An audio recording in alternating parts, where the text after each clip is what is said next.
Hello guys, and welcome back to MS Tech Tutorials. And in today's video I'm going to be going over how to fix the Call of Duty Warzone 2 install Warzone error code even though you have Warzone installed. So this mainly does happen on PlayStation 4 or Xbox One, but if you do have it on PC, like I'll be going over how to fix it on all consoles.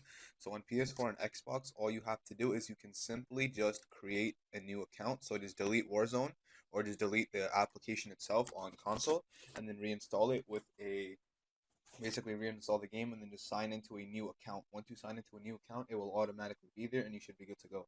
And on PC, the fix for this is go to Steam.